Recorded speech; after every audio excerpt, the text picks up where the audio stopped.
Welcome to Digital Hospitality, Rising Tide, LinkedIn Live. This is our weekly show that we do on LinkedIn every Wednesday, every Friday, 10 a.m. Pacific time, 1 p.m. Eastern time, 6 p.m. London time, wherever you are in the world. If you're listening on the Digital Hospitality feed, please join us live on stage. We have an incredible community of digital hospitality leaders from all over the earth. We started on Clubhouse and now we are on LinkedIn. Today we are talking about AI. So there's a great quote that hopefully Matt Wampler can share with the group. But today we're talking about tools, actually uses of AI, not hypothetical, what is AI going to do, but what are we using today? If we are using it, please share with the group how you're using it and how it's impacting. But we're going to go around the room, introduce ourselves. Thank you guys for being here. My name's Sean. I'm owner of Cali Barbecue Media, and we are grateful. We believe in storytelling. We believe in smartphone storytelling. We believe that no one's coming to tell your story, and we had a deep belief that there were other crazy, amazing people on the internet if we were willing to share our voice and our story, and we found them. It's this community. So thank you guys for being here. Please invite a friend. Please raise your hand. Please come on stage.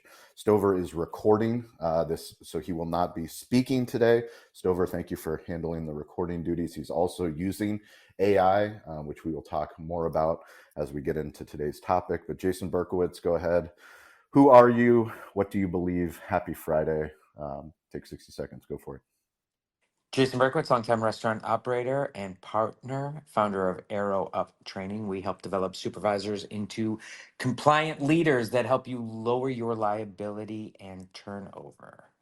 And my post today was on my LinkedIn one was on the why. And I believe we all really do have to find our why. And I've been noticing that I've been asking people that question most recently to those who are shifting and looking for new jobs. So I believe in finding your why. Jason, I have a question. How many leaders are not compliant? Wow. Well, I will tell you this. I will tell you this. That question, that's a trick question, and that's a fantastic setup because I'll tell you why.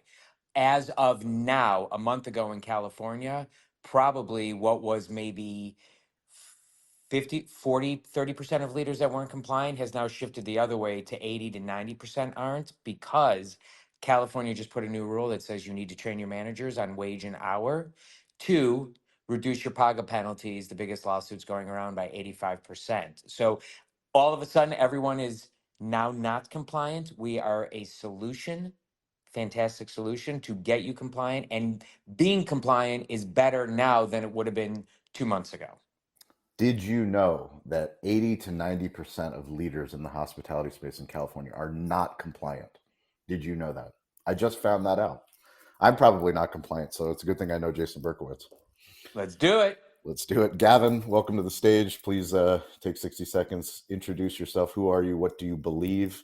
And where in the world are you? Go for it. My name is Gavin Kinzel. I'm a podcast producer at Cali BBQ Media. I'm actually rounding out my first week with the company. Previously at iHeartMedia and Donut Media. I'm in Orange County, California, physically right now. And I think what Jason was saying about finding your why is very relevant to today's talk in a world where AI can do everything we can do, but better. So finding your meaning in that is going to round out a lot of great discussion today. I'm excited about it. Thanks, Gavin. Appreciate it. Happy to have you on the team. Another new team member, Michael. Mike is yours. 60 seconds. Who are you? What do you believe? And where in the world are you? Go for it. Thank you very much, Sean. And yeah, like Gavin, I'm rounding out my first week here with Cali Barbecue Media. So very grateful. And it's been a lot of fun getting to learn everything super fast as I continue to grow myself and learn more and more, which I think is amazing to do. I am in Edentown, New Jersey, about an hour south of New York City. Super excited for today's conversation about how to use AI, because I definitely think it's something that is a very, very, very useful tool for people. It's just about how to use it properly. I think we're all learning that in real time by trial and error. I think if you know how to use it properly, a lot of good can come from it. So I'm excited for the talk. Awesome. Appreciate it, Mike. Thank you. Troy Hooper from Barcelona. Yeah, I'm home. Oh, you are? What Thank do you you very mean? How much. did you get home already? I'm home. I got on a plane and got home. How It's an long? 11-hour flight. How long were you gone? 4 days. 4 days? That's not long enough for Barcelona. Well, that's all I had available to give them. Okay, go I ahead. think it's Anyway, been 4 days already. yeah, it's Friday. I went on Monday morning and it's Friday. I feel like I just Um, talked to you yesterday. Yeah. First of all, Sean, I think you need to do like a mini introduction episode for your new guys because we all want to know what their very first reaction was when they saw a job offering or got referred or introduced to you as to what the fuck a Cali barbecue media was. Because I remember my reaction about 6 years, 5 years ago, 4 or 5 years ago, whatever it's been now when I first heard about you. I would love to hear their reaction. But I'm Troy Hooper, CEO and founder of Kiwi Restaurant Partners, a brand scaling consulting firm that helps emerging restaurant brands scale at speed while improving quality. And under that banner, we got fortunate to get a cool gig, making me CEO of Hot Palate America and co-CEO of Pepper Lunch Brands worldwide. We have 516 restaurants in soon to be 16 countries and growing rapidly.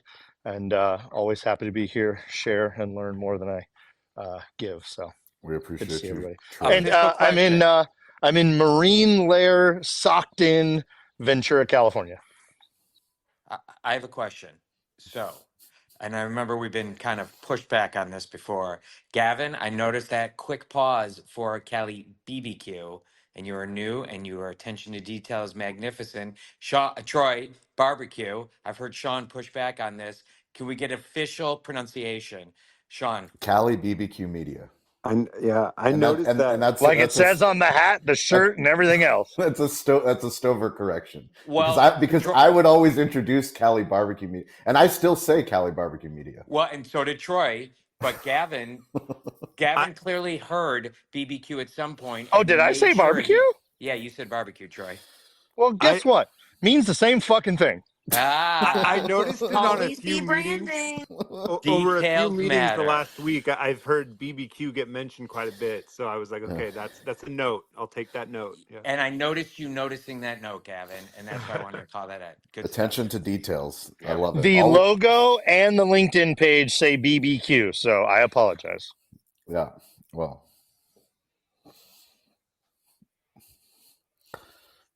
you love Uh, it. I just wanted to I learn the love right it. way. Compliance. Compliance. Now you are in compliance, Troy.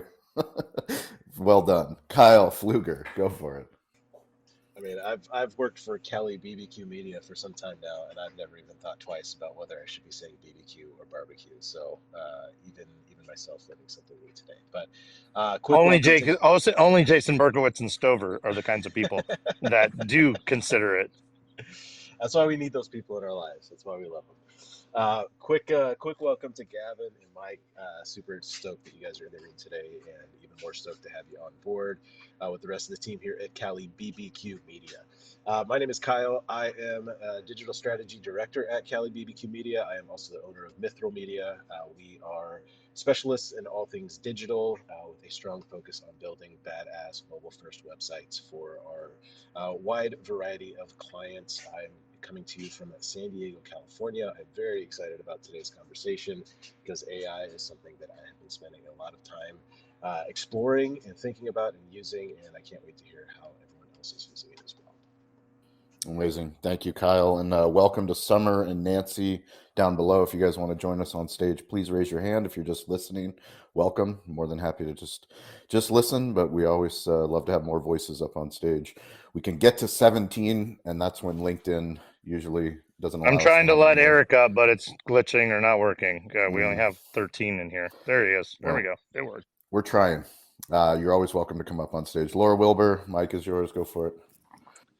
Happy Friday, Laura Wilbur from San Diego, also socked in with the Marine Layer. But Troy, I'm not sure if you were home yesterday. It did lift around the middle of the day, and it was glorious all afternoon.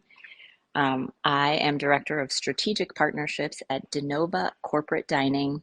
We help restaurants get more expense account diners into the restaurant to order catering, all types of direct sales early and midweek, and help them drive up their average check because when the company is buying, people spend 50 to 200% more. than when consumers are paying out of their own pocket. And let's see, what do I believe? I believe showing up is 80% of success. And when you show up with consistency, it improves that, and that it's up to each of us to figure out where we want to show up and get our feet there, right? Back to you. Amazing. Thank you, Laura. Richard Liverman from the other side of the pond.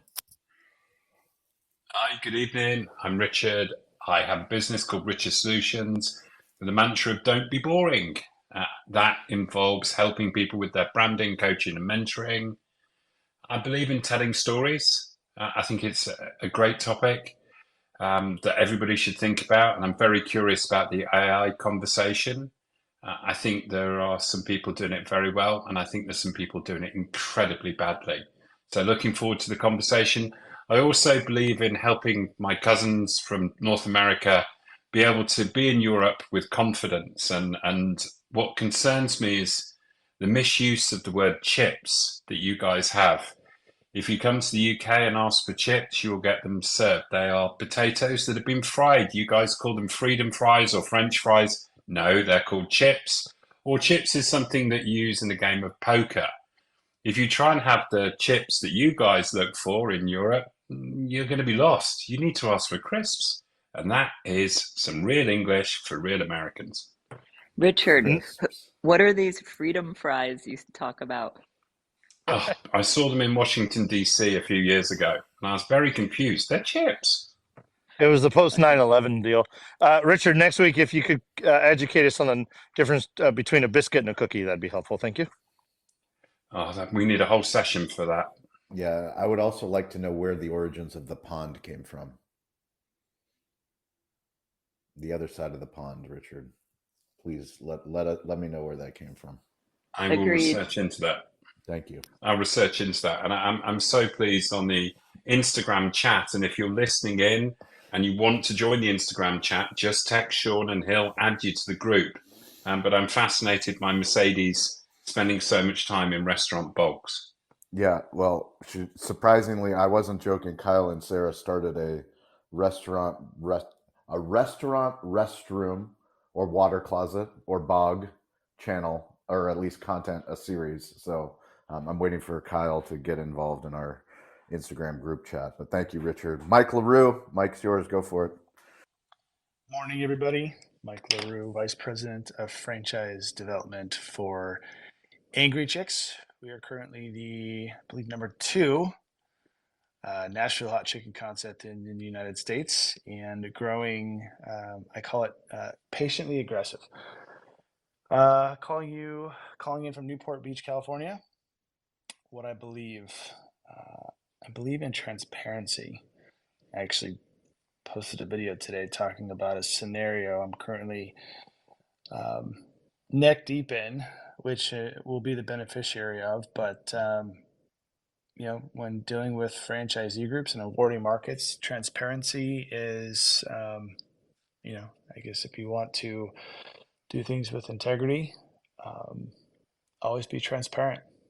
It's a very small industry, and if you try and burn someone, it'll stick with you. There it is, Mike LaRue. Couldn't agree more. Heather Cox Codes. Hey everybody, I'm super excited about this conversation. Heather Cox Codes. I have been doing social media management and strategy for almost 15 years, primarily in the hospitality and real estate industries. Two-time TEDx speaker, also host of 2 podcasts, and I'm calling in from Delaware, and I believe in staying ahead of the curve and learning. All right, thanks. Awesome. Thank you, Heather. Mandy Graziano. Friday with Mandy. Go for it. Hello, Sean. That sounds like a sideshow. Fridays with Mandy. Fridays with Mandy. Go for it. I'm Mandy Graziano. I've been in the hospitality world for 24 years. Sales coach to hospitality teams, one-on-one or teams, helping them be more marketable in the marketplace, close business faster, have more fun with follow-up. And I'm an author of a super fun sales book and future books to come. And what do I believe? I believe kindness is king. You're never too busy to be kind. You can be a shrewd negotiator, but be kind. You can negotiate multi-million dollar deals and still be kind. And it may take a little extra effort, but kindness is king. And if you actually take the time to be kind, you will go very far. Amazing. Thank you, Mandy. Eric Farrell, go for it. Eric, are you able to unmute? There we go. Yep, sorry. Too many tabs open. Gotta fix that behavior. Hi, everybody. I am Eric Farrell, founder of thewordkitchen.com. I'm the ghostwriter for the hospitality world. I have way too many things to work on today, and I believe I need to get organized. That's my big problem. Amazing. Nope, you need AI agents and bots. Oh, yeah, more of that too. There you go. Well, maybe you'll find a tool that'll help you get organized. Hildy Isaacs, Mike is yours. Go for it. Can everybody hear me? We can. Haha, happy Friday. So I think I'm the only one in the room who's in the Atlanta area, but I am in Florida. But in case any of you were sweating and wondering how my house in Sandy Springs is, since most of the people got evacuated, I can say that my 1960s ranch that I live in, that's a brick house, has not been blown down by the hurricane or the winds or the weather. But a lot of the town is without power. But I'll take without power better than all the other consequences. I usually sell swag for a living. I am about to place an order for 3 iPads and the magic keypads that you can buy with it for a client who needs me to place the order and charge her credit card today. I guess end of the month type of thing. So I'm excited to write that up when this call is done. Back to you, Sean. Amazing. Thank you, Hildy. Dean LeBay, Dynamo Dean, go for it. Hey guys, Dynamo Dean calling you from talking to you from New Orleans. We getting a lot of wind from the hurricane, so it's nice and cool here today. Nice weather. I'm here to learn all about AI. For so long, I thought it was an owl. I couldn't figure out who Al was, so I'm glad to be here. Thanks. Dean's fantastic. Thank you. Mercedes, welcome to the stage. Go for it. Hey guys, Mercedes, Director of Sales and Events for the Wood Group in Pacific Beach. I am calling in from not so sunny San Diego. I am super excited for the AI talk and looking forward to a great conversation. Awesome. Thank you, Mercedes. So I'll go ahead and share a quick story about AI and how Cali BBQ Media and Cali BBQ uses AI. So I think I shared in this group, we hired our first general manager in 16 years. His name is Dave. This is his second week of onboarding with Eric. So Eric hasn't gone anywhere. He has moved on up. He has more responsibilities, and we are very excited about building out our leadership structure. Now we have 2 locations that are open all the time. So 365 days out of the year, our Navy location and our Cali barbecue location. So the last 2 weeks are the first time that we've had hybrid manager meetings. So we have our manager meetings, operations meetings on Thursdays, but somebody is managing the Navy location, and typically we would all meet in our Spring Valley location.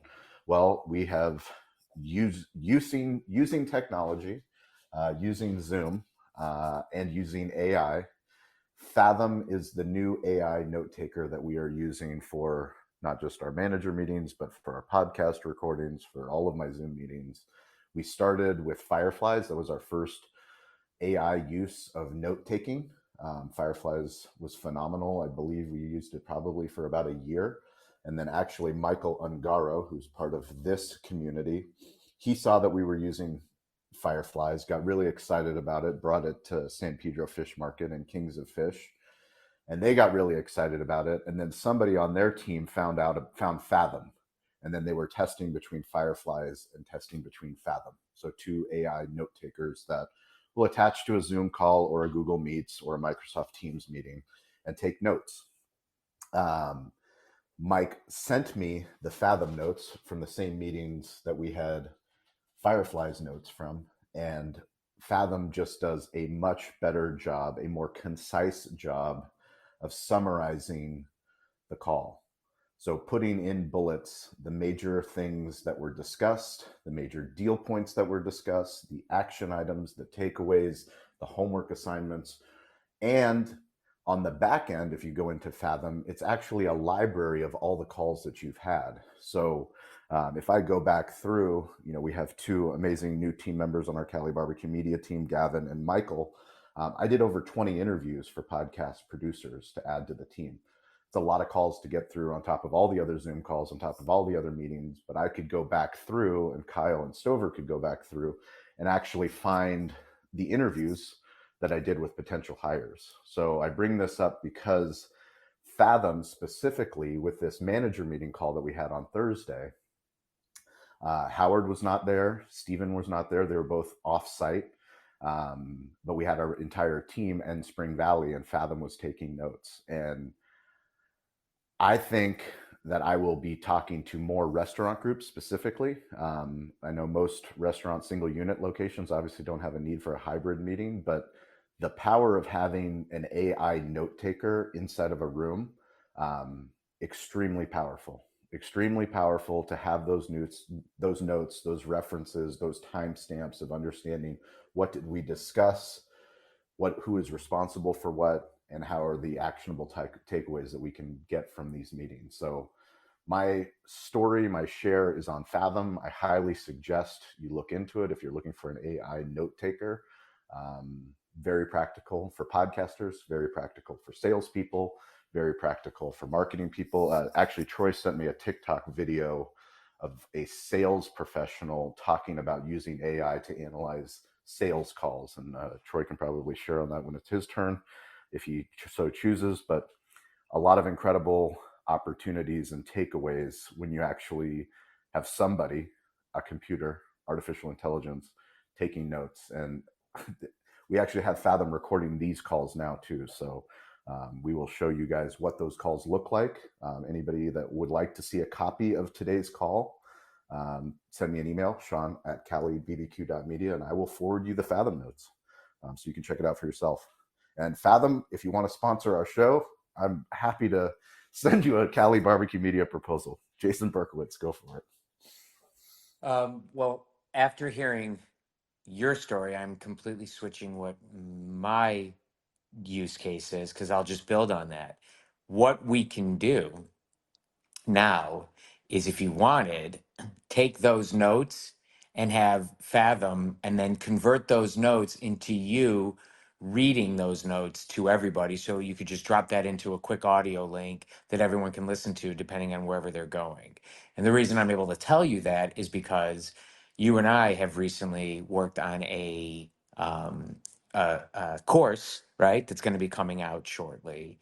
And there was a couple clips where you had said something, and to everybody to note, Sean and I were interviewing each other and talking about the product. And there was a couple clips that we just needed you to say something a little bit differently to kind of drive what the next point was. And so my team called me and said, how much you think Sean's going to care if I just kind of duplicate his voice and maybe he says a couple different things a couple different ways? And I said, well, let me hear how it goes.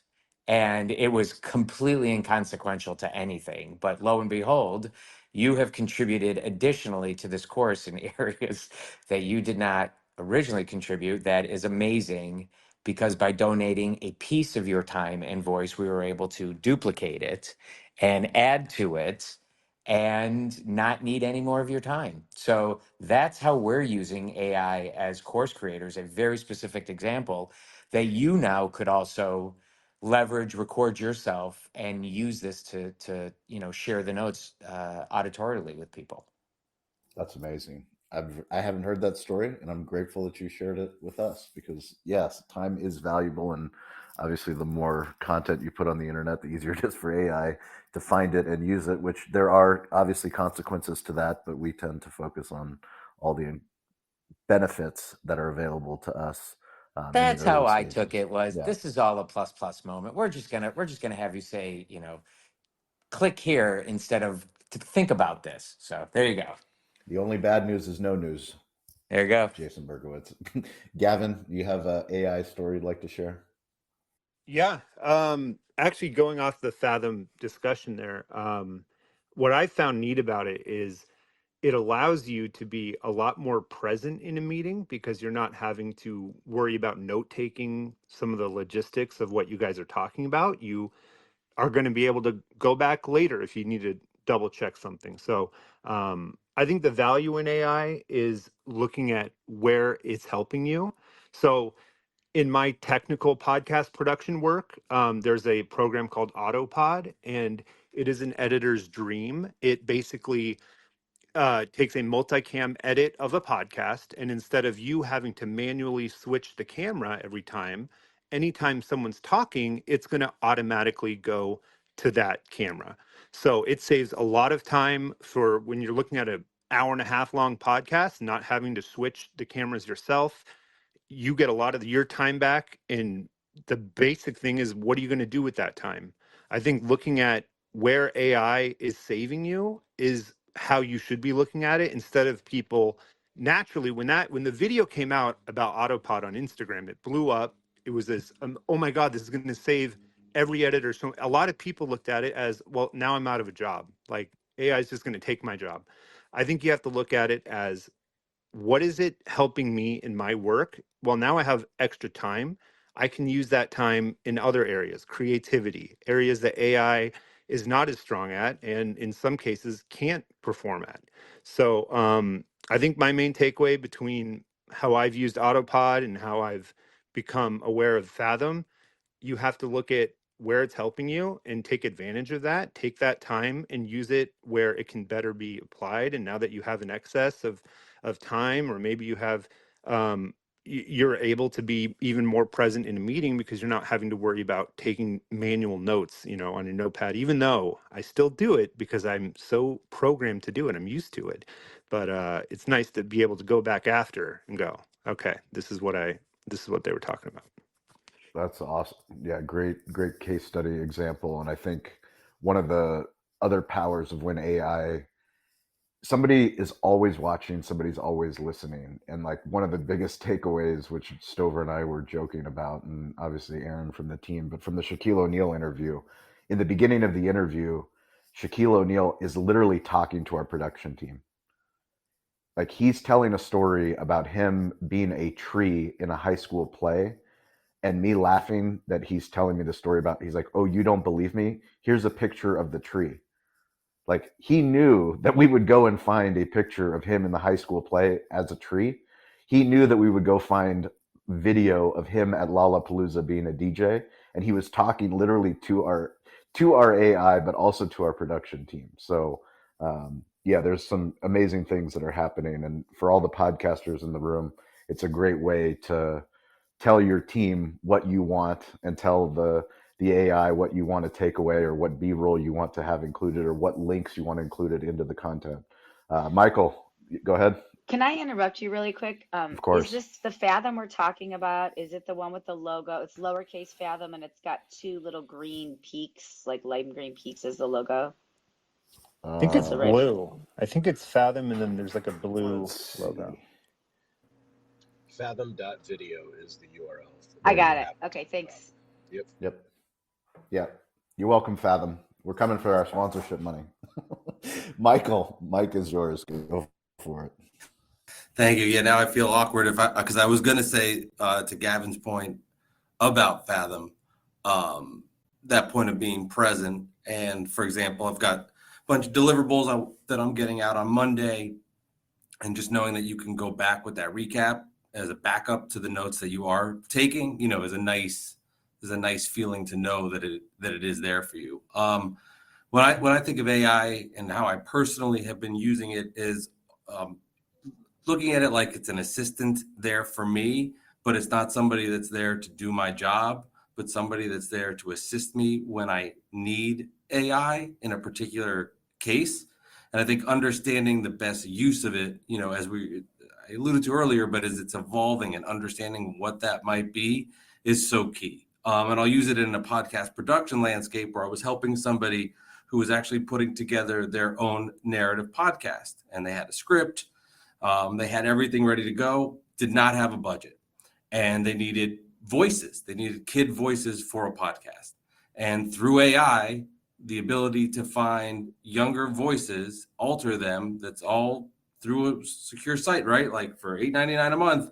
And they were able to put together their pilot episode of what they wanted to use as a podcast with something that realistically probably would not have been feasible to do something like that, to hire actors, to find this, to find that. But through the power of AI, can create their own pilot episode that then can be used in the world to try to secure something else bigger in the future.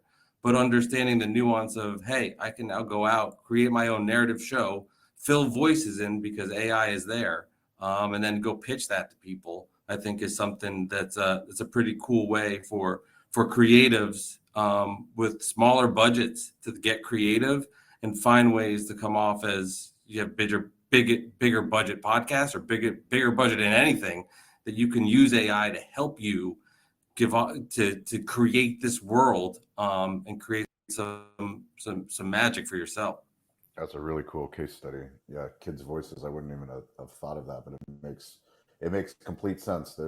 There's plenty of kid voices on the internet that, as long as it's done the right way, for sure.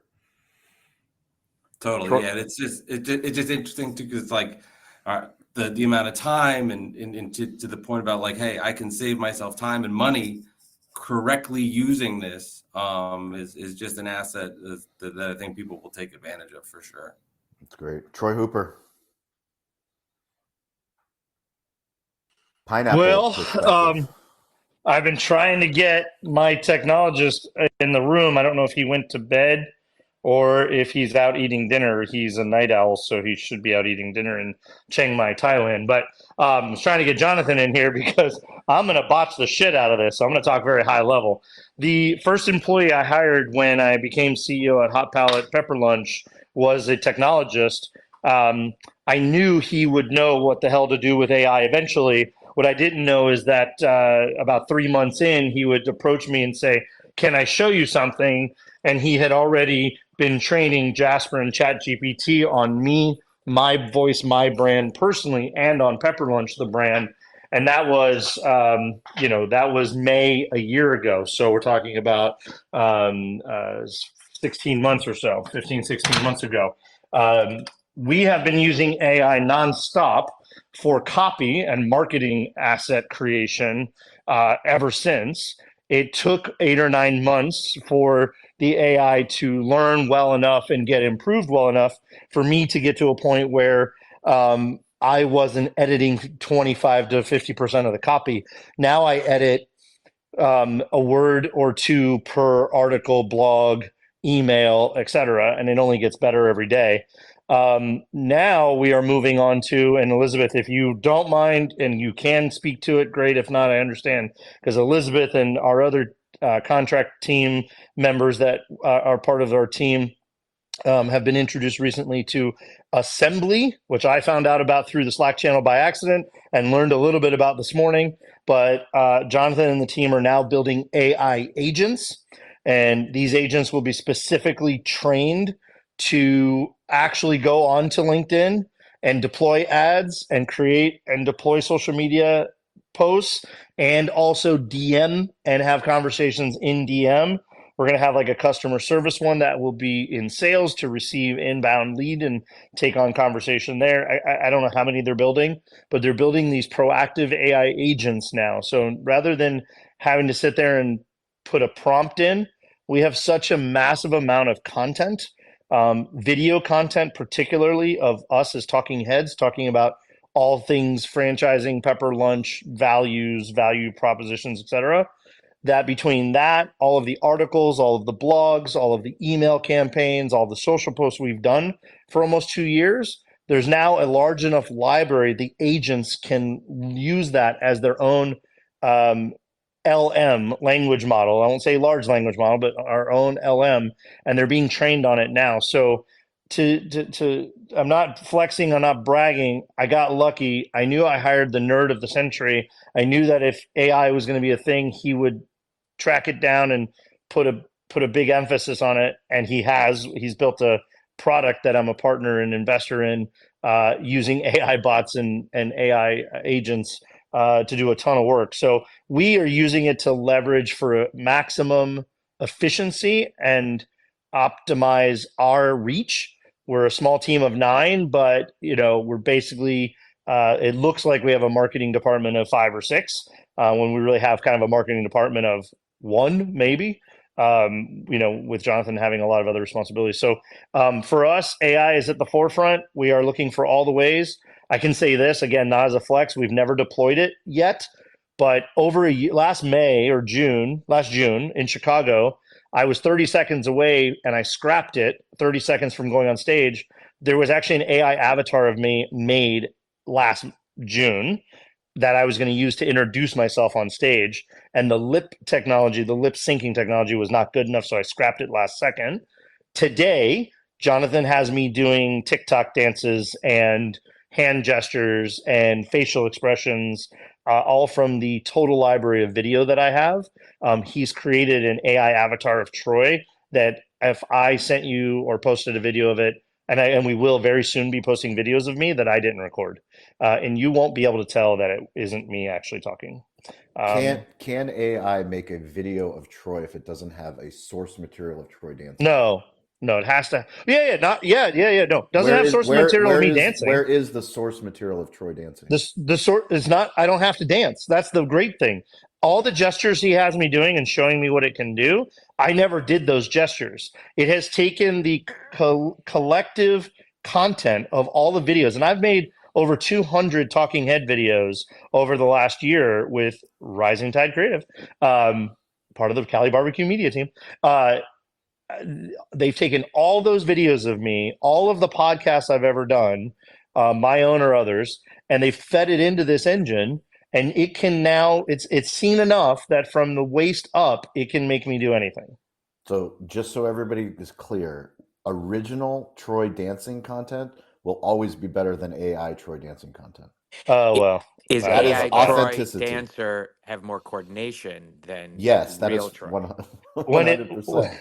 The AI but it's one not but it's not authentic. learn, but it's not authentic to Troy dancing. The difference between the AI one is the AI one will probably be able to keep beat with the actual music. That's why I want to see Troy really dancing. Yeah, thanks. That's phenomenal. A lot of rum at a Cuban bar, and you'll get me dancing. Well, as long as someone's got a smartphone to video it, that's all we care about. That's amazing. La Descarga in Los Angeles, the Cuban bar late at night, a lot of rum. You'll see me dance until I sweat my face off. Well, it happens. Troy, invaluable information. Thank you for sharing. I can't wait to meet your tech nerd at some point and pick his brain. By the way, Elizabeth, did I get any of that right? Like I was ad-libbing off on the assembly piece, but we've been okay. She's smiling. Was that AI? Like she's laughing. Was that AI? That was real Troy. Just checking. So I don't know much about the agent side, but I do know that assembly.marketing is what we are looking at, and it is going to get rid of a scheduling app like Buffer, where we're scheduling to multiple platforms, but it's also getting rid of Asana because it's a combination of the two.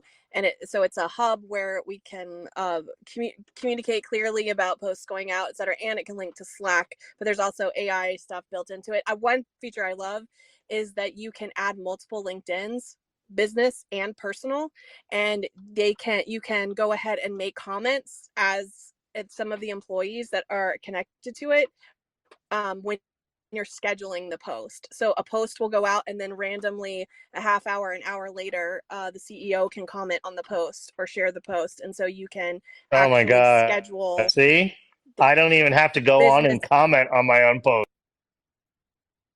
Troy, you would never comment on your own post on LinkedIn.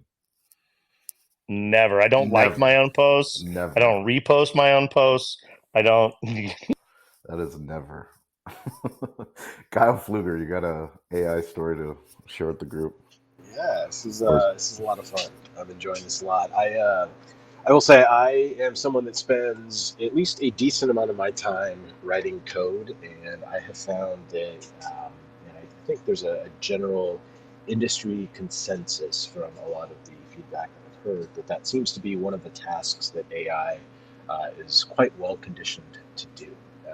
Is serving as a companion. It was kind of one of the first use cases. Kind of makes sense that the people, there's a bunch of developers that are responsible for developing these AI tools and these AI systems and writing the software to power these. It makes sense that they would naturally be selfish and build tools for themselves to make their jobs easier first. So, as someone that does write a fair bit of code, I will say there's a lot of really good tools out there. I mean, even ChatGPT, just as a large language model, does a very commendable job of helping write a lot of boilerplate code, which is incredibly useful from an efficiency standpoint, and is something that I've really leaned into AI as a tool to help with efficiency, not as a replacement for the work that I do, but something that can enhance and make myself more efficient with what we do. The concepts, the ideas, the ways that we're solving problems are still typically things myself and my team are thinking of, but using AI as a tool to help us come up with with the right solution for those or the right implementation of said solution has been very helpful. So definitely something I enjoy. Now I realize that most of the audience here is probably not writing a whole lot of code, so that is a pretty nuanced example to fellow nerds of the century. But I will say one of the tools that I have found recently, I actually just shared something with the rest of the Cali team this morning. Google has recently released a new AI tool. It is built on top of their Gemini AI model. It is called Notebook LM, and it is something that I've just this week kind of started playing around with. But I have been thoroughly impressed with some of the capabilities of this AI tool. Specifically, what this tool is built to do is it's really built for better research, better citation, and sort of trying to distill a lot of information into a more manageable format. So a great example of what I've used it for just in terms of experimentation, I took an episode of one of our podcasts, uploaded the audio from that, and what's really nice about this AI model is it provides a very conversational format, and it's really intended to help you and prompt you in a way that's going to allow you to extract the most relevant information or the things that you need from whatever the source material is that you give it. So it allows you to upload source materials in a variety of different formats, and you basically end up having a conversation with the AI. And one of the things that it actually does that is quite fascinating, I'm not sure where the product market fit is for this, but what I had shared with the team earlier today is it actually was able to produce an exceptional basically take away 7-minute audio file of basically a recap of this podcast episode. So it was basically a podcast about a podcast. And like I said, I don't know where the product market fit is for that, but it is a quite incredible example of how far we've come. And even the dialogue, it does not sound like two AIs talking to each other. They've done a really incredible job of nailing the cadence of what an actual podcast sounds like when you've got two humans in a room talking to each other. So it is one that, like I said, I'm still learning it. I'm still finding exactly how I'm going to work this into my day to day. I mean, at this point, I have ChatGPT open pretty much all day. It is a companion that I use for a whole swath of tasks. There's all kinds of things that I've found ChatGPT to be useful for.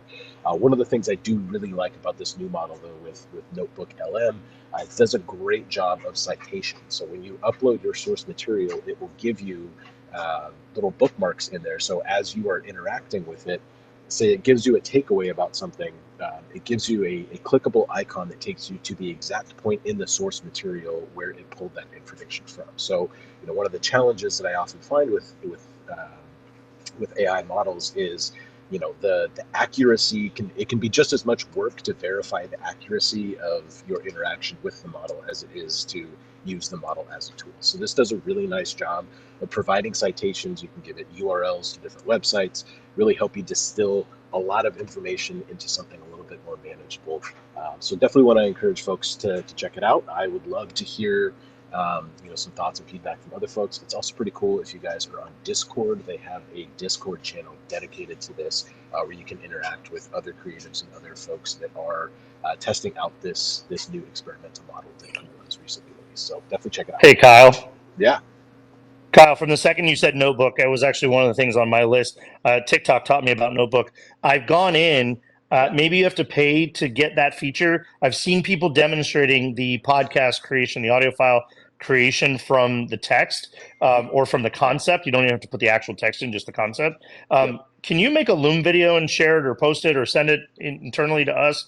Can you show me how to do that? You did it. You accomplished it. Because I'll say this for anybody in the room, when you ask about what the implication is, there's people in this room that want to start a podcast, don't have time, aren't confident to get on camera, aren't confident about their own voice, or don't have the money because they want to do a fully production kind of deal. But swear to God, I've heard several of those podcasts. And if you can put enough information in, I am confident a amazing podcast about you, your business, your topic, your expertise could be formed.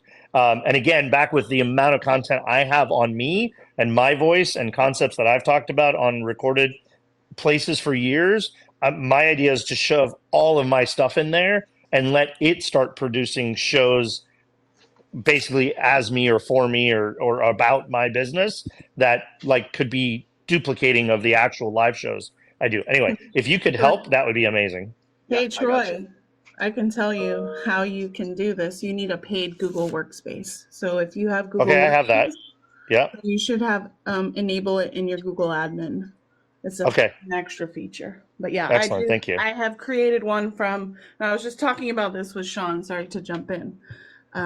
Please jump in. I invited Marissa to the call because literally like right when he sent me the link. She sent. Go ahead, Marissa. Share the story. So yesterday I reached out to Charlie and Sean and shared a podcast that was created from my presentation on optimizing your LinkedIn profile. I just gave this presentation at a conference on Tuesday. So I uploaded the PDF. And so here's a use case, Kyle. Uploaded the PDF and then it created I think 11 or 12 minute podcast, basically reflecting on the presentation. So in my eyes, it wouldn't necessarily be used as like Sean as the host or Troy as the host. It's more so like reflection, study material, reflecting on the presentation and giving feedback. And then I asked Sean's opinion and he said, made some comments about like, how you can tweak it or, it's pretty basic. It says like, I'm host speaker, right? It doesn't give a name.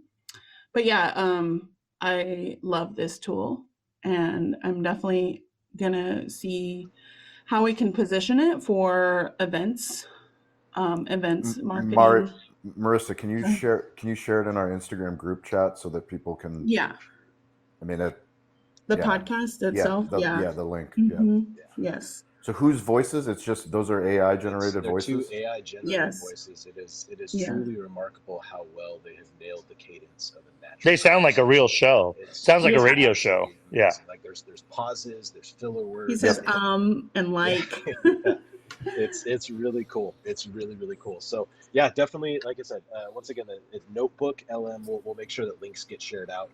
I will say I set this up. This is on my, I ended up using my personal Gmail for this, and I was able to stumble across this podcast feature without a paid account. So I don't know if that's something that's changed recently, but I will, like you had requested, Troy, I will put together a quick Loom video to show you where I found it in the UI.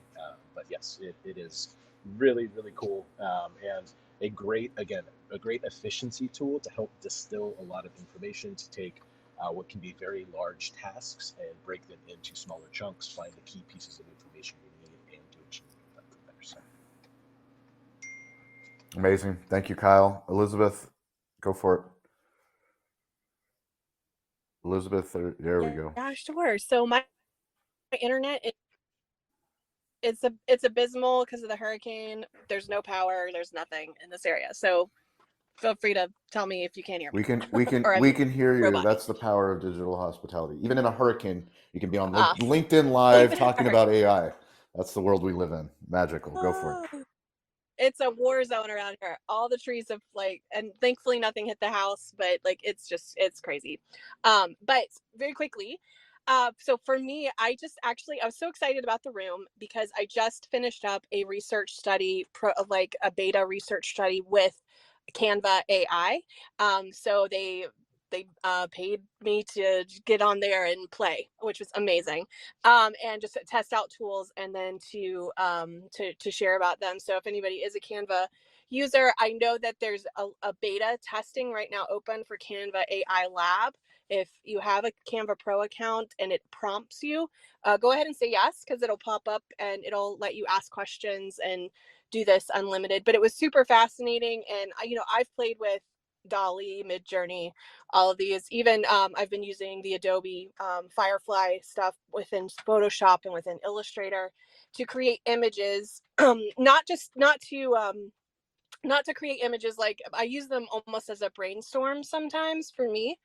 Or if I have a client work that I need to erase parts, the generative AI can add to the canvas, it can move stuff. But there's things like Magic Grab within Canva, which everybody has access to if you have Pro right now, where it's super cool. You can grab an object and it will generate the background of it. So say you need to move people, or you need to move a food dish off to the side to make more room for text, you can use this feature to generate that in the background. Super cool. But definitely check it out. But one thing I loved, I'm working on a project doing some 3D modeling, and I'm new to this. And so I went to Canva AI and asked it to create a AI, I mean, not an AI, but a 3D claymation version of a video editing software screen. And it made this amazing, like, out of Play-Doh thing. And then I was able to take that image and went to Chat GPT and dropped the image in it. And I said to Chat GPT, how do I recreate this in Adobe Illustrator? And it gave me a step-by-step tutorial for how to create a 3D modeled image based off of the image that I had given it and the questions that I was asking it. And so that's huge. So that was a lot of fun to play with. One thing for sure, you need to know how to prompt any AI that you're talking to. So even with Chat GPT, if there's something I don't know how to prompt for, I will ask it to ask me questions. So if I'm working on trying to find some social media content, my business is very niche, creating animated GIFs for brands. And so it's hard sometimes to get things to understand what I'm asking it to do. So I ask it to ask me 20 questions about my business and my target market and all these things. And so it'll ask me questions, I fill those out, and then we can get started with the questions that I need to ask. And finally, Meta AI is not something to ignore right now either, because they are upping their game. So this one to you guys, if you go into any Meta AI like chatbot, it's the blue ring circle. So let's say you open up your Instagram DMs, and at the very top on the right hand side, tap the little blue ring. And you are actually talking to Meta AI. You can ask it all kinds of questions, which is fun. But if you type in /imagine me, and then like fill in something like /imagine me ice skating, /imagine me I did one where I was doing a presentation to a room full of cats. I have made a bunch of different ones, but when you type that in, it prompts you to give it 3 pictures of your face, and it will then AI generate you in those things, which I've seen Heather do in other places, and I've seen other apps do it, but they usually charge you for that. But Meta AI is letting you do it and play around with it for fun. So you might have fun making some Instagram stories or sending jokes to your friends, etc. But just type in /imagine me and then fill in the blank. I obviously keep going on because I love talking about all these things. I just want to say I use it for brainstorming to help me map out my ideas visually, my ideas, so that we don't have to start with a blank canvas. I can already. You're cutting in and out, Elizabeth, but that's amazing. So anyway, I will hand it back to you, Sean. You've got. Thank you so much. Elizabeth, I just wanted to give a second vote for what you mentioned about how you prompt the engine. That is by far one of the most important things that I have learned in terms of how you interact with the AI, and your suggestion of having the AI ask you questions. I cannot recommend that enough. That has been one of the most effective ways to get to where you need to get to. It's absolutely a brilliant technique. So definitely encourage, if you guys are all sort of new to interacting with ChatGPT, you're not sure where to start, give it the problem you're trying to solve. Say, hey, this is the thing I need help with. Can you ask me some questions on, what information you need to help me solve this problem best, and we'll get you to a much better end result. So great call on that one, Elizabeth. Prompt. If you are a podcaster, if you don't ask good questions, you won't get good answers. So it works the same for AI. Laura Wilbur, what do you got? Oh, I love this conversation. I completely second the ideas of using ChatGPT as your personal assistant and your brainstorming team, right? We talk a lot in this group about mind mapping and kind of generating a long list of ideas with the idea of in what ways might we, accomplish our goal, right? And so creating a super long list, and ChatGPT is brilliant at that. It can help with absolutely everything. I'm going to a women's retreat this weekend in the Sierra Nevada foothills. It's going to be a high of 88 degrees and a low of 65. I asked ChatGPT to create a packing list for me for 48 hours, and it absolutely nailed it. I mean, within, seconds, including bring your Bible and a journal and um, a little flashlight and maybe some bug spray. And so just so much fun and time saving, absolutely. And then for business, I've been using Calendly for a really long time. I have a link in my signature line that says book a meeting with me. And I also use it on my LinkedIn page with a button that says book a meeting with me through Calendly. And it really does save a lot of time because my whole business relies on filling my calendar with appointments. And we all know the going back and forth of trying to book an appointment. It's so much easier when you just have a real-time update on your calendar available for the people you want to meet with. Yep. Couldn't agree more about Calendly. It's like the best personal assistant I've ever had. Sending someone a link to get some time on my calendar versus pulling out my calendar and figuring when I'm available and when they're available and which time codes and all the things. Yeah, It's and it's the one to use right now. Just literally, I'm like, oh, give me some available times. Yeah, but next week they might not be available. Just here's a link at your Yeah. yeah, convenience. Yeah. Just real at your time. convenience. Give them the power. And then, back to showing up with consistency with the things that matter to you. When you block out your calendar for when you want to do your meetings, instead of just leaving it wide open, right? So if you have time in the morning where you want to do a sunrise gratitude walk, Sean, make sure that people can't accidentally book a call with you during that time. Because there are plenty of other hours that aren't going to impede on the parts of your day that help you stay energized and creative and working with your personal cadence and your personal energy and what's most important to you, and then allowing times on your calendar around that. That's awesome. Thank you, Laura.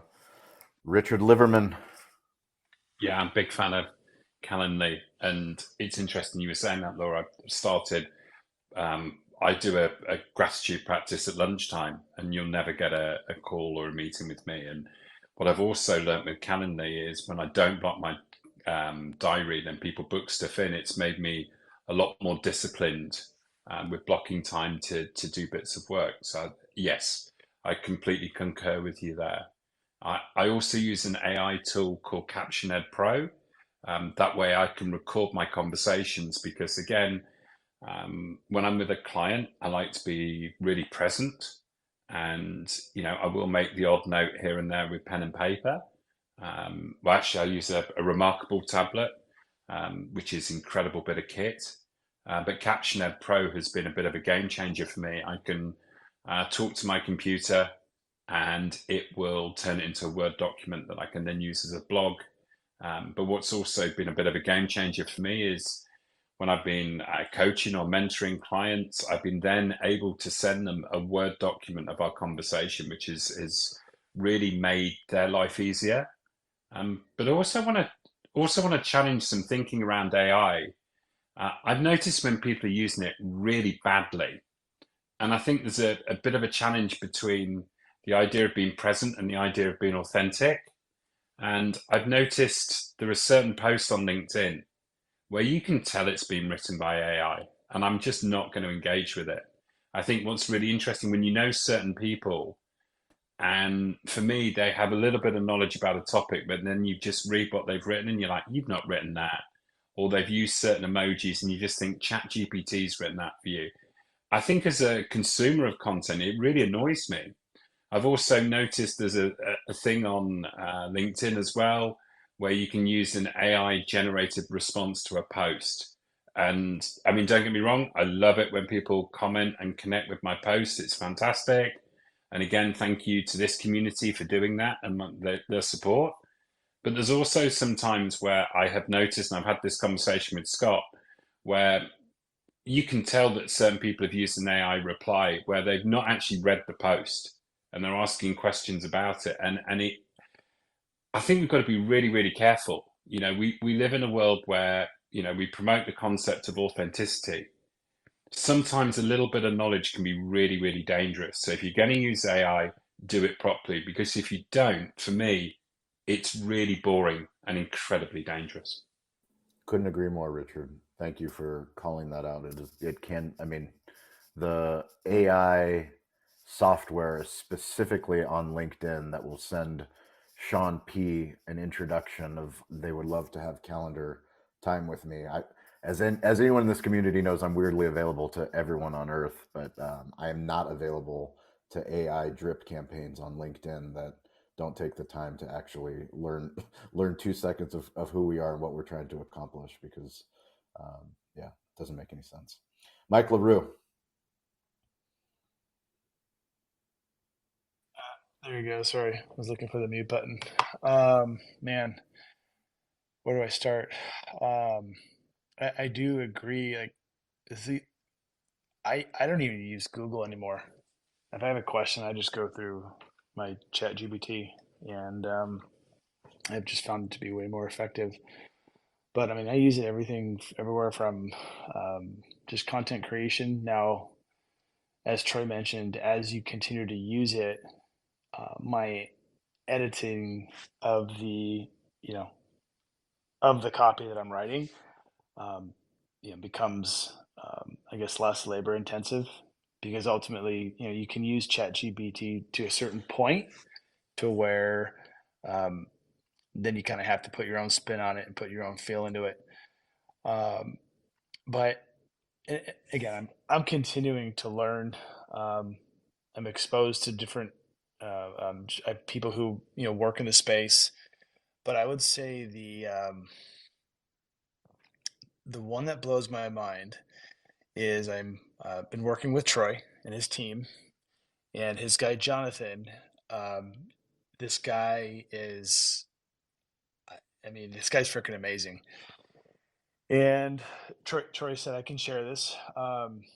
So one of the things that they've done is they've built a CRM, and the whole thing's being developed by AI, and everything that we're talking about, from Calendly to all these other different I guess AI components, are being dropped into this platform.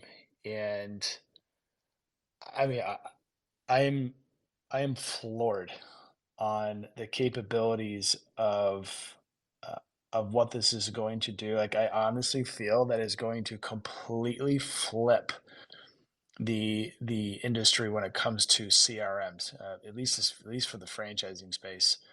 Um, I mean, it's absolutely mind blowing on what this thing can do. Everything from the video, like we talked about. Instead of uh, um, instead of having to do full production videos uh, for ourselves, we're actually creating the copy, and we're going to have our own avatars in navigating prospective franchisees throughout the process. And um, just the functionality, the ease of use. um, I can't I can't wait for people to see this thing. It's pretty amazing. That's awesome. Thank you for sharing. Troy, we can't wait to see the larger It's it. rollout. Yeah, Mike's a beta tester. Mike's coming on board and helping give feedback on everything from the sales pitch to the onboarding to the functionality to how he wants his system to be built. But in short order, basically, you can upload everything about you and your brand into an engine on our platform, and it will rewrite the entire platform, skin it, put out copy, and ultimately AI agents will create videos and assets that would be your discovery mechanism for a franchisee. So it's a full franchise operating system, but the big part that Mike's excited about is the marketing engine and AI pipeline management, where it lets one human being manage a suite of AI agents and a system that might take 5 or 6 people normally to do, and allows you to be very, very effective with managing your lead flow and the level of their interest and getting them what they need. It's a change agent for the franchisee experience, the customer journey as a franchisee. Yeah, we literally we gave them all of our assets that we had, our FDD, our discovery day presentation, any type of PR, and literally this thing was built in probably We lost you, Mike. How many minutes? Mike, how many 5 seconds. minutes? What's that? Mike, you went away It for a was second. less How than an many hour, minutes? maybe? Okay, thank you. Oh, it's less than an hour. Amazing.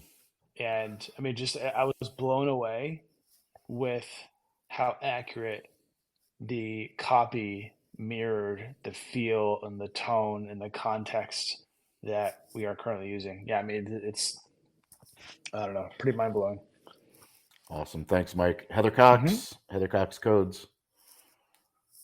Actionable AI. I know you could host a whole room, a whole series. You could have your own AI show if I you know. don't already. Well, But so I have done 2 episodes of Into the Black about artificial intelligence, one specifically on search engine optimization.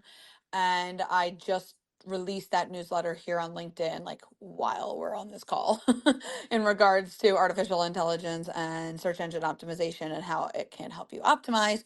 So go check that out. You can actually listen to the episode like right in the LinkedIn newsletter, which is awesome. But I wanted to mention, and I don't know if anybody has heard about this, it's called the dead internet.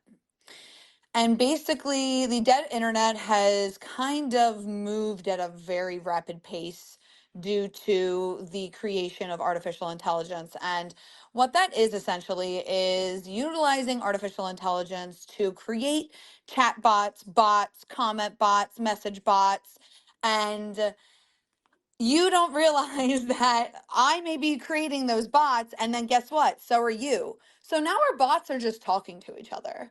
Like there's no human interaction within that. So I would definitely go look up the dead internet and how these artificial intelligent agents that are utilized and online through bots and whatnot, they're creating this like bot chat ecosystem and are like talking to one another. Like you can actually go over to Twitter and like have like there's people who have Twitter accounts that are hooked up to AI. They're not real people.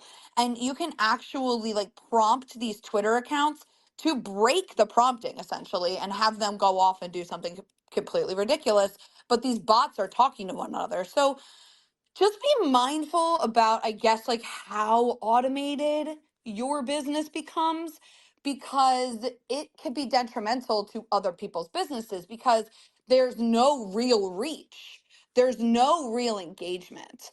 And this also kind of talks about the fake follower kind of thing. Like fake followers are against FTC guidelines. I think we had like 6 months to deal with it, but it's coming up where you're not allowed to buy fake followers anymore. So where does the line end where, you're basically like you're pretending that you're there on the internet all the time, and how can that be a little like, create distrust, or you may look like you're online all the time and you may be thinking you're talking to somebody, through DM, but in reality, it's an AI bot talking for you. I know AI, the Meta AI has a talking bot feature. I've actually enabled it over on my Instagram. And that thing is wild, man. Like it just replies. Like if you message me on Instagram, it'll just reply for me. And sometimes it'll say the craziest shit. So, just make sure you train accordingly. Try to stay away from like dead internet, like just your bots talking to other bots because there is no genuine connection. And everybody, is shouting from the rooftops in regards to authenticity and being raw and authentic. And I really think that is why there is a huge pushback in regards to AI. And let me tell you, I use AI every single day. Every single day of my life, from my business to my personal life to my branding to, I'm able to create AI generated images that looks like I'm driving in a car looking at a billboard that says something about Instagram on it. Like that is probably one of the coolest things ever, but is it real? I would rather have that billboard that has something on there that I put up there instead of it just being AI generated, but that, in itself is out of my reach at this point. So, yeah, but one thing I will say, and I will give everybody a app that is completely changing how I create graphics for social media. And let me just tell you, please do not just use this to create a crap ton of graphics and just use those graphic tiles all over your Instagram and because those graphics, they don't really create engagement anymore unless you're really putting in the work for the engagement. But I hate Midjourney at the fact that I got to go through, I don't know, whatever the hell that is, Discord to even like use it. And my brain just it does not compute. So I use Ideogram, Ideogram.ai. This thing you just put in a prompt. Now I paid for the pro version of it. I think it's like 260, 280 bucks a year. But this thing so I just created a prompt, let's say. So I need a promotional flyer that promotes DJ ABC at ABC Diner on Friday, September 27th at 10 p.m. and 1 a.m. Only include elements of a microphone, neon lights, and music notes, and a DJ soundboard. At the bottom, put their branded hashtag. Pay attention to spelling and detail. I literally now have a story graphic that I can throw up onto their social to promote that the DJ will be there tonight playing, spinning the tracks. That took me 5 seconds. Before, I would have to wait for my graphic person to create it, and then there's human error, and then also perfectionism is at play. So ideogram.ai is going to help you streamline those graphic processes without having to hire a graphic designer. So there you are. Thanks. Awesome. Always incredible stuff. And thank you for the newsletter recommendation.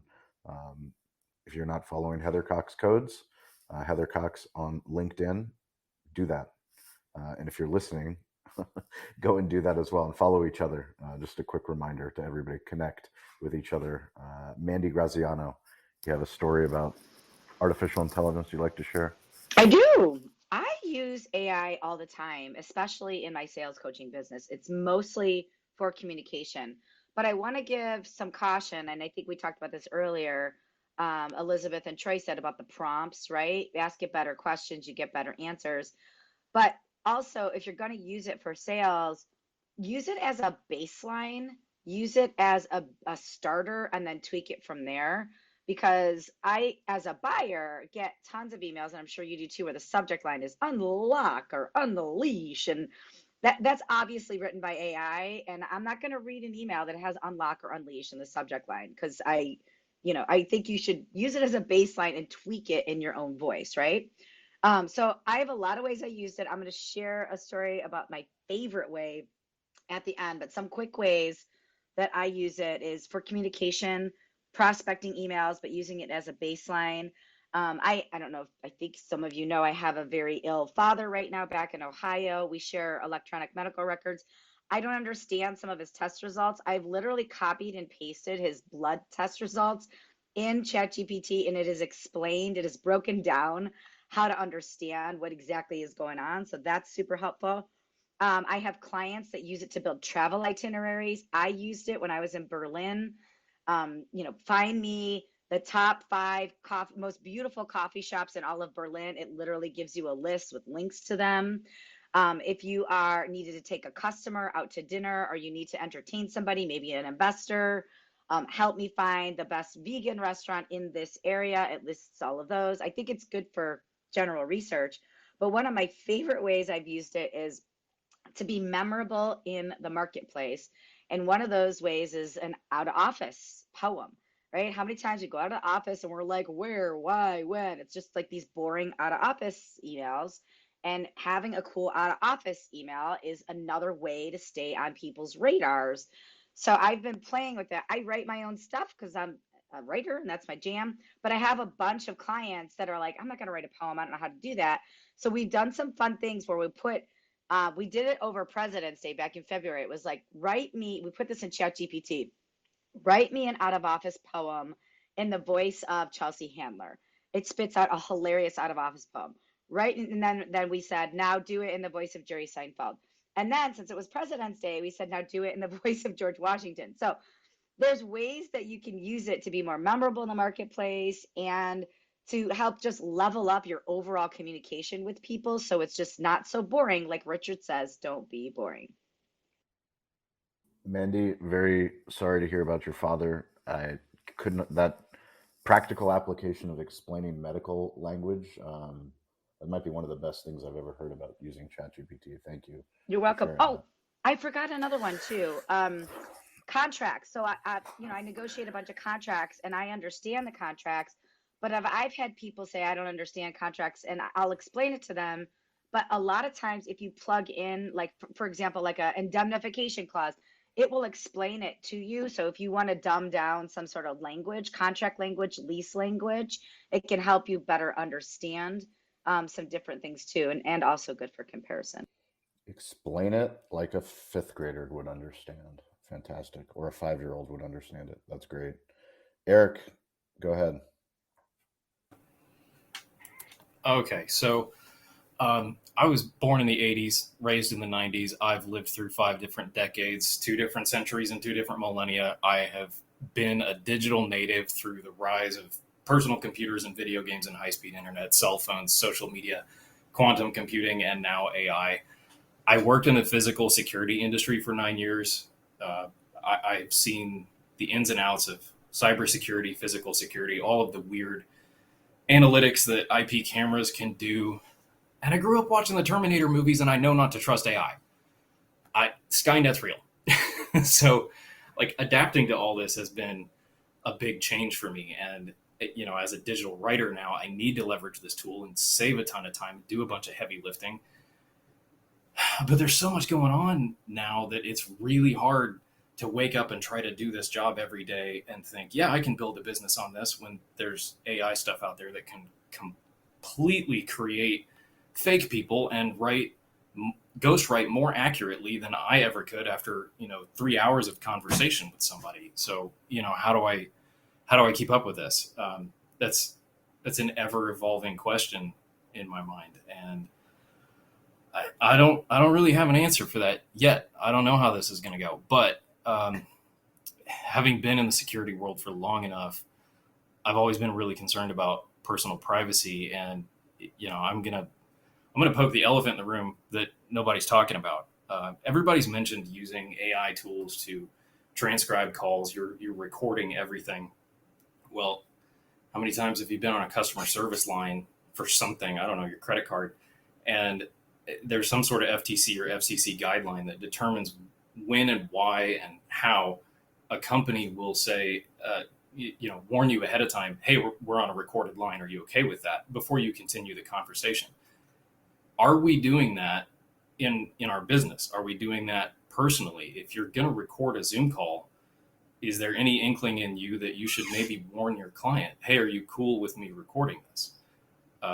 Me personally, that's how I'm going to operate when I start implementing more of those tools. But I just wanted to put that out there and say, I don't think we've talked very much about how our clients, all the people that we're interacting with, feel about the use of the AI and all of the different ways that it's being used in the background. Because just maybe it's just me personally, but I think it's really weird that all these AI tools can create a completely falsified scene, and it's so good you wouldn't know it's not real. And I was seeing some of this stuff at my job. I was seeing these software things come out years before the media was talking about fake news, and these things could take any given scene and change it in any different way you want. A bright sunny day with a bunch of red cars on the street, and it could be snowing at night in the forest and it's green cars. That's just the tip of the iceberg. But I think we need to be careful with this. That's all. Eric, I'm glad you brought that up. Actually, in California, I think there is a law that you have to let somebody know that you're going to be recording them. I always do it before any of my calls, and I'm like, hey, is it cool I record? I don't know what the other laws are, but I think in California there's a law that you have to disclose that the call is going to be recorded. Yeah, that's good. This stuff is moving so fast that we can't create any sort of laws or guidelines to protect the individual person before the tech moves forward and everybody starts using it. It just happens too fast. those are all great points. And yes, that is definitely a concern. I think Zoom as well as Fathom, I'm not sure because I'm not on the other side of the calls, but I know that calls that I go on where someone else is recording, it always asks me. It's a pop-up box that asks me that it's okay that it's being recorded. But those are good things for me and my team to look into as well. Thank you, Eric. Hildy, we've got a lot to talk about in AI today, apparently.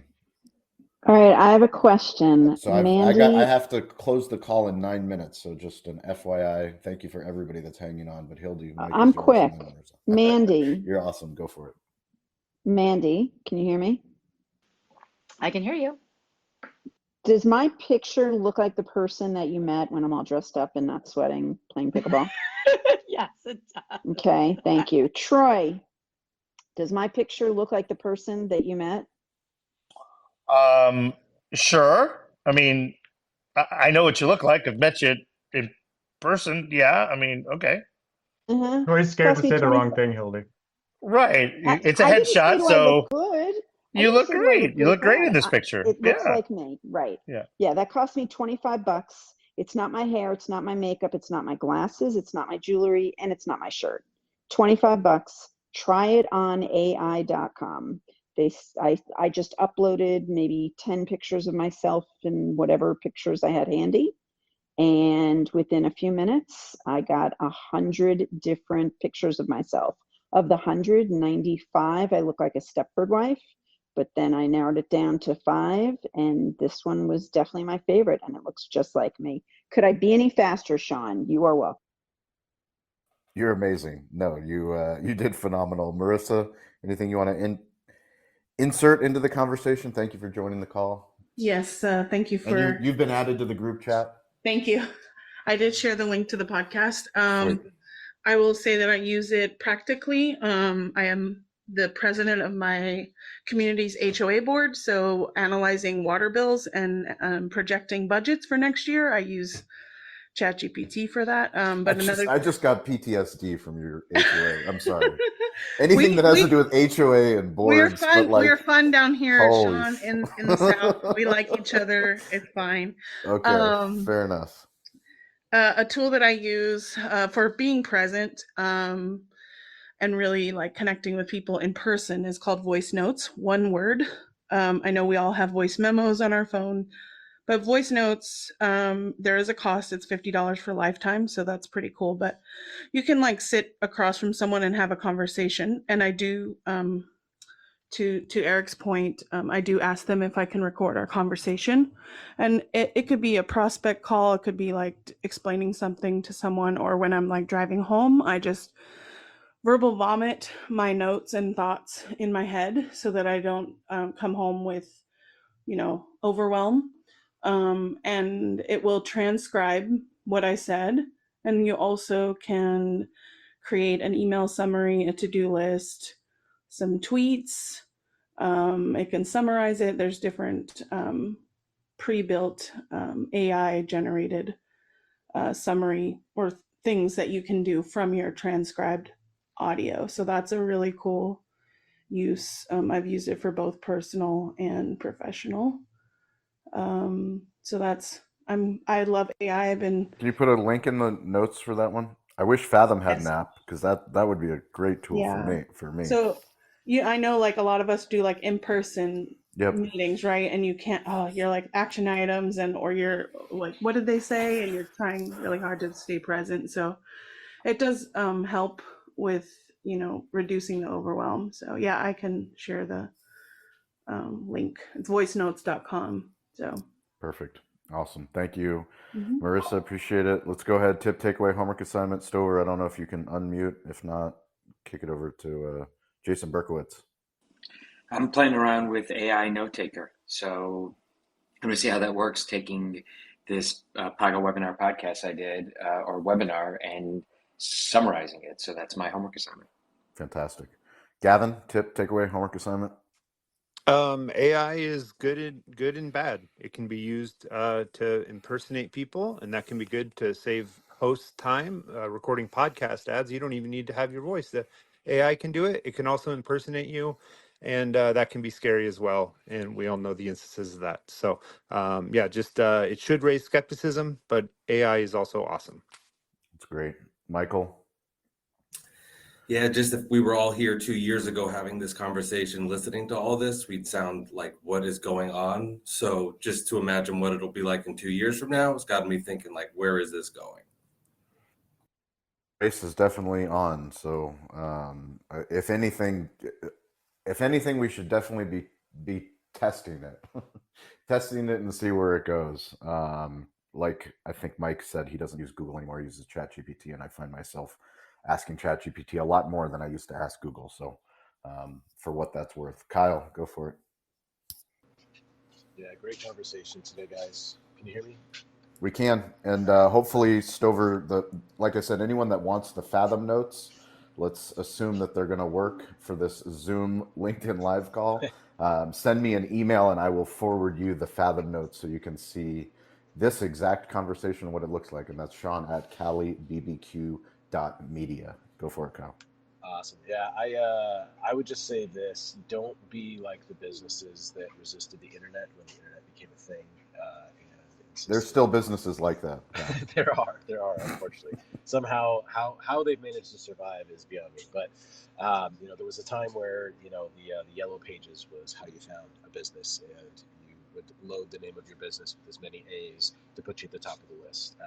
I think where we're at with AI and where it is going, I don't think we will see a seismic shift like this in the way that business is conducted, probably again in our lifetimes. And I don't think we've seen it since the internet became what the internet is today. So I would encourage everyone just to get involved with different AI systems, stay up to date on what's happening in the world of AI. And a homework assignment, if I could request, if there are any folks in this room that enjoy listening to AI podcasts or podcasts on the topic of AI, I would love to learn what those are. It is something that I'm trying to learn as much about as I possibly can. I will gladly share the ones that I typically engage with in our thread after this call is complete, but I would ask anyone else, if you've got any recommendations, please feel free to do so. Yeah, thank you, Kyle.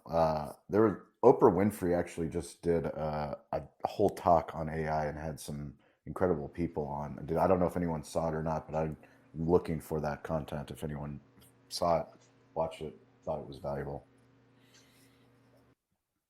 Elizabeth, tip, takeaway, homework assignment. We got 2 minutes. Let's do it. Go. Yeah, as your producer, Sean, I'm warning you with peace and love that we have to go in 1 minute.